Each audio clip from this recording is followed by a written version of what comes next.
Pastor Celso Gonçalves. O serviço do Senhor é bastante duro. Não é um papel indicado para qualquer pessoa. Pelo relato bíblico, parece que as pessoas que são mais usadas por Deus como instrumentos na obra dele passam por grandes aflições. Não é de admirar, então, que Paulo exortasse Timóteo para que se fortalecesse a fim de passar por tribulações. 2 Timóteo 1:8, 2:3 e 4:5. A palavra de Deus desmente as doutrinas de parar de sofrer, que são promulgadas por determinadas igrejas de nossa época. A realidade das duras provações na vida cristã assusta vários discípulos que ficam abalados ao ponto de deixarem de trabalhar para o Senhor. Será que nós também engolimos o mito de que a vida cristã deve ser livre de angústia? A vida de Jeremias nos dá bastante auxílio para encarar bem os sofrimentos do servo do Senhor. Veja as seguintes etapas da carreira de Jeremias. O chamamento é a primeira. Quando Deus chamou Jeremias para ser profeta, ele não queria aceitar. Em Jeremias 1:5. O Senhor respondeu-lhe que daria as palavras, que ele determinaria a programação. Também ele se comprometeu a estar com Jeremias. Jeremias 1:8. O Senhor também concedeu a Jeremias os recursos dos quais ele precisaria para resistir aos ataques dos inimigos. Jeremias 1:18 e 19. Deus já deixou Jeremias prevenido dos esforços dos oponentes, mas lhe deu plena certeza da presença dele para capacitá-lo a encarar todas as dificuldades. Jeremias pregou ousadamente a mensagem do Senhor, a mensagem que o Senhor lhe deu.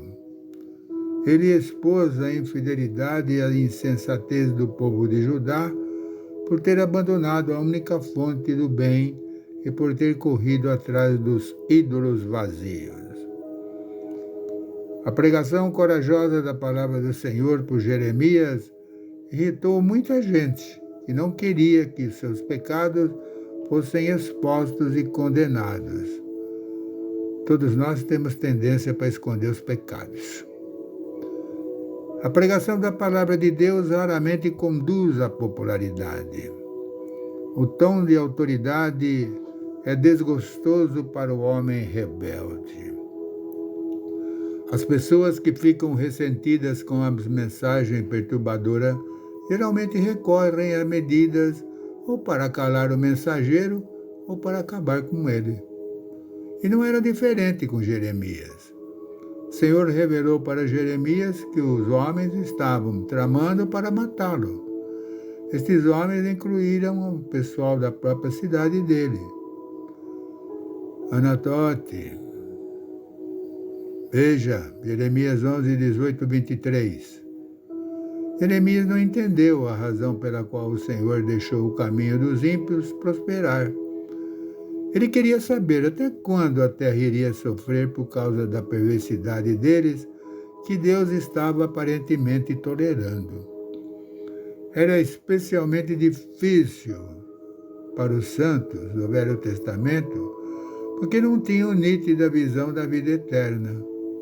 Porque foi Cristo que trouxe a vida eterna e a imortalidade por meio do Evangelho. 2 Timóteo 1:10. Antes de Cristo, os fiéis esperavam bênçãos ou castigo nesta vida. Então, quando o Senhor deixava os ímpios permanecerem impunes, era bastante difícil para os irmãos, como Jeremias, entender isso aí. A resposta do Senhor à angústia de Jeremias era bem chocante. Ao invés de simpatizar e confortar, o Senhor repreendeu e desafiou. Respondeu em 3 formas. Jeremias 12:5. Se você correu com homens e eles se cansaram, como poderá competir com cavalos? Se você tropeça em terreno seguro, o que fará nos matagais junto ao Jordão? Deus estava repreendendo Jeremias por ter ficado tão preocupado com pouca provocação. Se ele nem conseguisse caminhar 1 quilômetro, vamos dizer, como é que ele iria aguentar a maratona? Nós devemos ter cautela para não sentir muita pena de nós mesmos, porque é bem provável que a situação piore e aí faremos o quê? Deus revelou que a situação já era pior do que ele imaginava. Leia Jeremias 12:6. Não eram apenas os compatriotas da cidade nativa que estavam tramando contra ele. Eram seus próprios familiares. Ele já passou por trechos angustiantes, mas a realidade ficou mais horrível ainda. Será que para nós também os atuais sofrimentos têm a finalidade de nos fortalecer a fim de suportarmos as verdadeiras angústias vindouras? Deus mostrou que os sofrimentos de Jeremias eram bem mais leves do que os dele mesmo. Jeremias 12:7 e 8. Abandonei a minha família, deixei a minha propriedade e entreguei aquela a quem amo nas mãos dos seus inimigos. O povo de minha propriedade tornou-se para mim como um leão na floresta. O que o Senhor estava passando era bem pior do que os sofrimentos de Jeremias, pois ele tinha que abandonar o que ele criou e tanto amou. Dificilmente refletimos no lado das decepções que o Senhor experimenta. Jeremias chegou ao ponto de sentir-se muito solitário por causa da rejeição quase universal que passou. Jeremias reclamou e afirmou que não tinha feito nada para merecer tal horror. Foi bem duro para Jeremias ser excluído de tudo por causa da tarefa severa que ele possuía de anunciar a palavra do castigo. Ninguém queria se associar com ele. Por isso Jeremias voltou-se contra o Senhor. Antes Jeremias havia pregado que Deus era a fonte da água viva. Jeremias 2:13. Mas agora o chamou de riacho seco. Até mesmo grandes homens de Deus caem. A resposta do Senhor à reclamação de Jeremias nos surpreende. De novo, ao invés de simpatizar com Jeremias, o Todo-Poderoso o desafiou.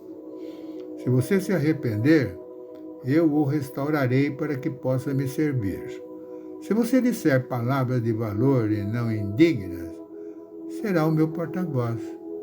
Deixe esse povo voltar-se para você, mas não se volte para eles.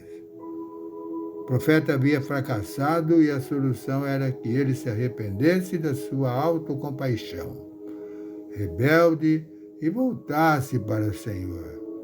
Só assim seria porta-voz do Senhor.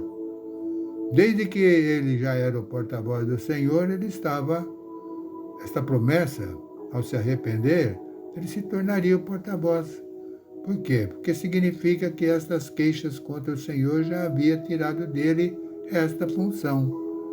Deus estava lhe dando uma segunda chance, mas ele não deu ouvidos às reclamações. Ele não achou a situação insuportável para Jeremias, não. E depois ele repetiu as palavras do chamamento, assim mostrando que as instruções de que Jeremias necessitava para vencer o desafio estavam já em suas mãos. Temos que suportar sofrimentos. O cristianismo não é para pessoas moles.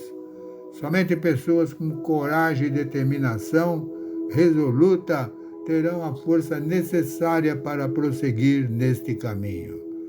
Cristo cria bons soldados, não mimando-os, mas deixando-os passar por grandes dificuldades.